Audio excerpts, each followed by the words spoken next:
Hello, très heureuse de vous retrouver aujourd'hui pour une nouvelle vidéo. J'espère que vous allez tous bien.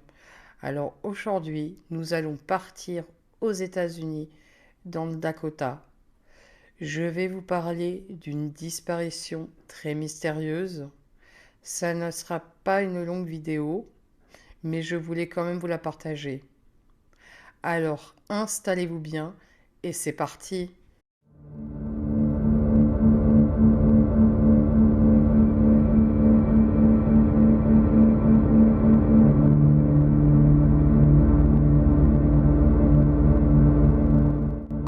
Oh putain, non.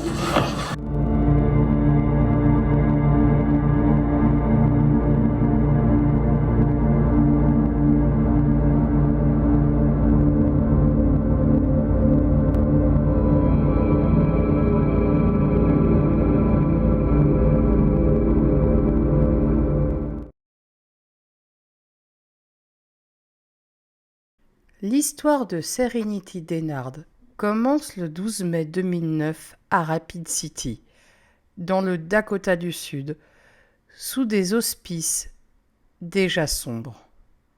Dès son plus jeune âge, l'instabilité marque son quotidien. Les services sociaux la retirent à ses parents biologiques, dont on sait peu de choses, sinon qu'ils auraient fini derrière les barreaux. Pour la petite fille, c'est le début d'une errance douloureuse. Elle transite par une douzaine de foyers d'accueil, subissant de plein fouet les traumatismes liés à l'absence de racines et aux ruptures affectives répétées qui forgent malgré elle une personnalité profondément meurtrie. À l'automne 2014, une lueur d'espoir surgit. Serenity a 5 ans quand elle est officiellement adoptée par Chad Dennard et Darcy Gentry, après une période d'essai de plusieurs mois. On imagine alors que le calme va enfin succéder à la tempête. Cependant, l'équilibre est précaire. Chad et Darcy se séparent peu après. C'est finalement Chad et sa nouvelle épouse, Cassandra, qui obtiennent la garde de l'enfant. Elle évolue désormais au sein d'une famille nombreuse, composée d'autres enfants adoptés. Mais très vite, Serenity détonne par un comportement qui alerte son entourage. Ses réactions souvent extrêmes et imprévisibles poussent ses parents à consulter une multitude d'experts. Et le verdict tombe. Serenity souffre d'un trouble réactionnel de l'attachement sévère. Pour elle, le lien affectif est une langue étrangère qu'elle n'a jamais apprise durant ses premières années cruciales.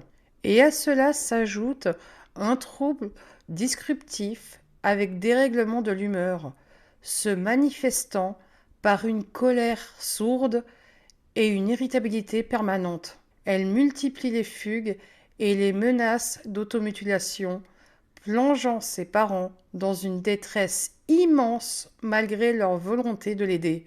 La situation devient intenable. Les hospitalisations psychiatriques s'enchaînent, offrant de courts répits suivis de rechutes systématiques.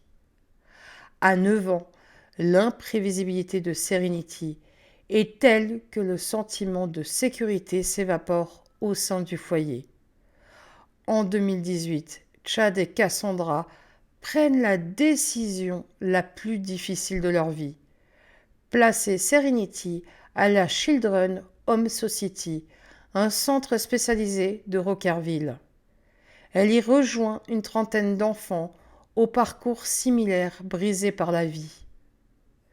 Son séjour est censé durer 14 mois avec l'espoir d'un retour définitif en septembre 2019. Pendant ce placement, le lien n'est pas rompu.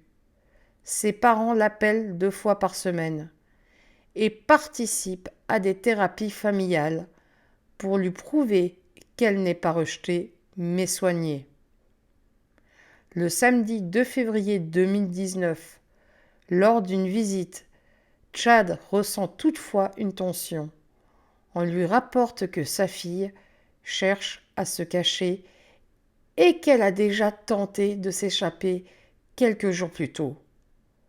Il tente de la rassurer une dernière fois, ignorant que ce sera leur ultime échange. Le lendemain, dimanche 3 février, le drame se noue en quelques secondes. À 10h45, Serenity est au gymnase sous l'œil de 2 encadrants.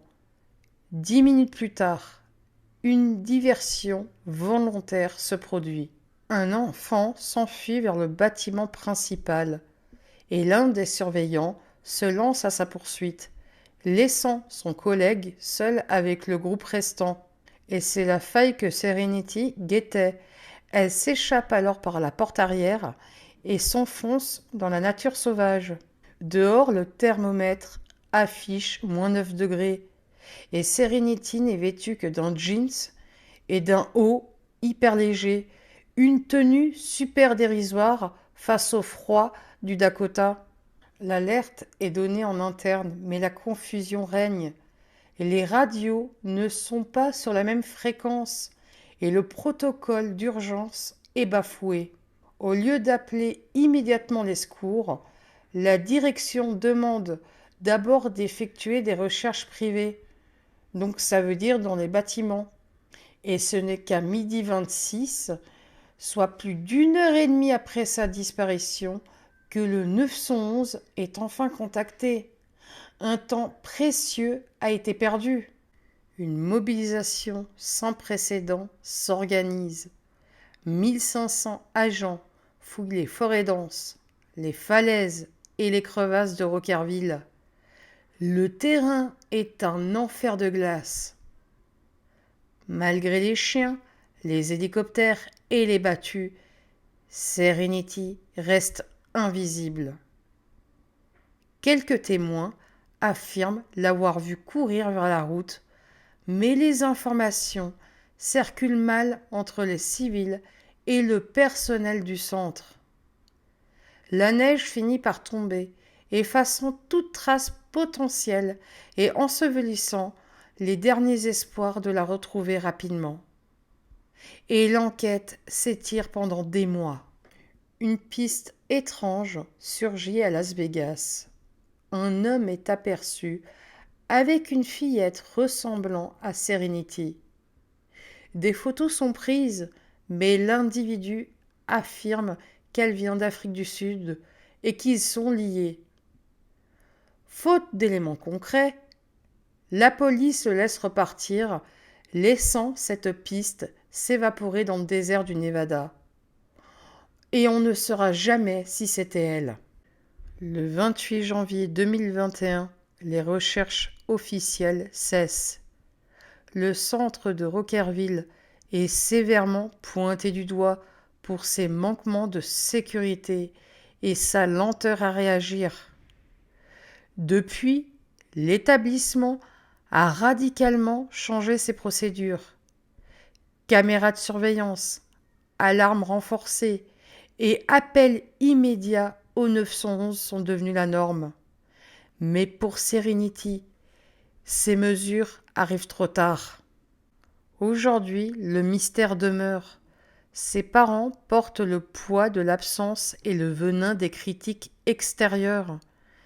Serenity s'est-elle perdue dans l'immensité glacée, succombant à l'hypothermie dans un recoin inaccessible?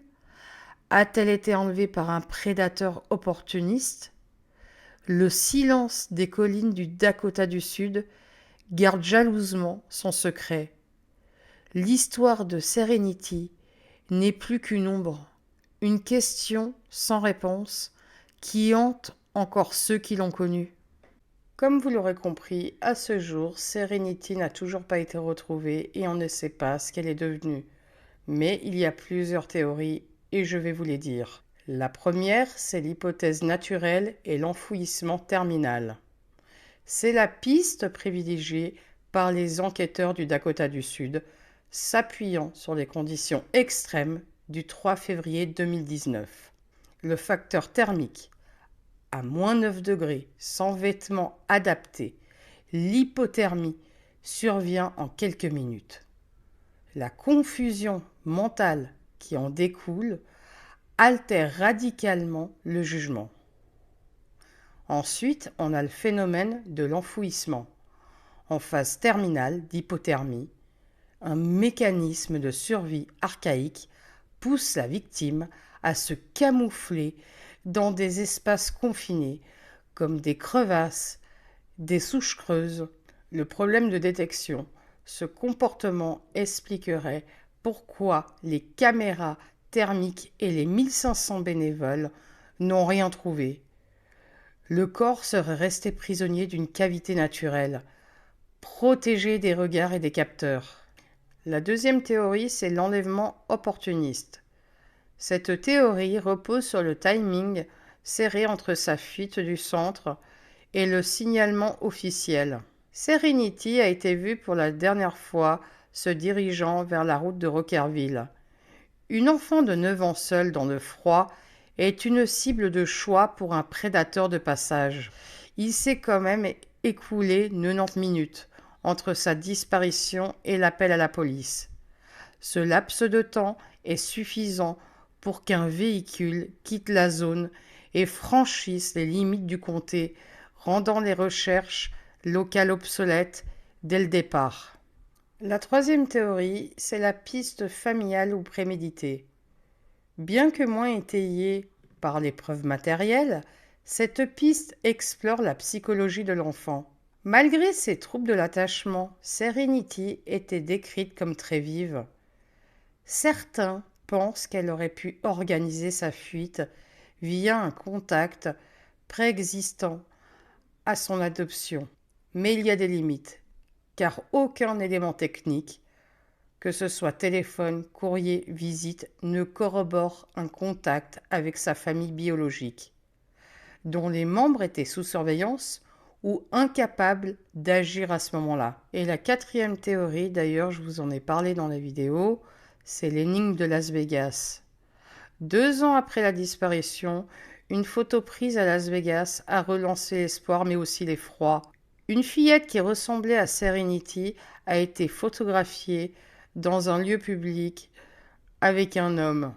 L'homme qui l'accompagnait a présenté des documents d'identité de l'enfant, bien que leur authenticité ait été débattue sur le web.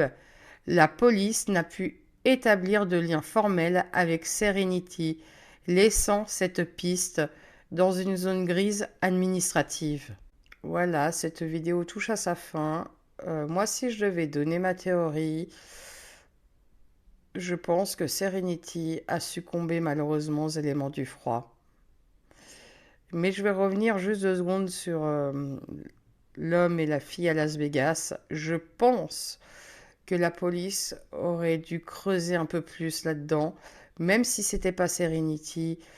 Le comportement de cet homme avec cette jeune fille est drôlement bizarre. Je ne sais pas ce que vous en pensez par rapport à tout ça. N'hésitez pas à mettre votre avis. Moi, je vous souhaite un bon week-end, une bonne soirée et je vous dis à la prochaine pour une nouvelle vidéo. Bye bye!